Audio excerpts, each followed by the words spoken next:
ಎಲ್ಲರಿಗೂ ನಮಸ್ಕಾರ. ನಾವಿಂದು ಬೇಲೂರಿನ ಚೆನ್ನಕೇಶವ ದೇವಾಲಯದ ಇತಿಹಾಸವನ್ನು ತಿಳಿದುಕೊಳ್ಳೋಣ ಬನ್ನಿ. ಹಾಸನದಿಂದ 38 ಕಿಲೋಮೀಟರ್ ದೂರದಲ್ಲಿರುವ ಯಗಚಿ ನದಿಯ ದಂಡೆಯ ಮೇಲಿರುವ ಬೇಲೂರು ಜಗತ್ ಪ್ರಸಿದ್ಧ ಪ್ರವಾಸಿ ತಾಣವಾಗಿದೆ.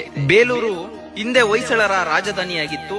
ಇತಿಹಾಸದ ಬೇರೆ ಬೇರೆ ಕಾಲದಲ್ಲಿ ವೇಲಾಪುರ, ವೇಲೂರು ಮತ್ತು ಬೇಲಾಪುರವೆಂಬ ಹೆಸರುಗಳಿಂದ ಕರೆಯಲ್ಪಡುತ್ತಿತ್ತು. ಹೊಯ್ಸಳ ಶಿಲ್ಪಕಲೆಯ ಅತ್ಯಂತ ಸುಂದರ ಉದಾಹರಣೆಗಳಲ್ಲೊಂದಾದ ಚೆನ್ನಕೇಶವ ದೇವಸ್ಥಾನದಿಂದಾಗಿ ಈ ಪಟ್ಟಣವು ಪ್ರಸಿದ್ಧಿಯಾಗಿದೆ.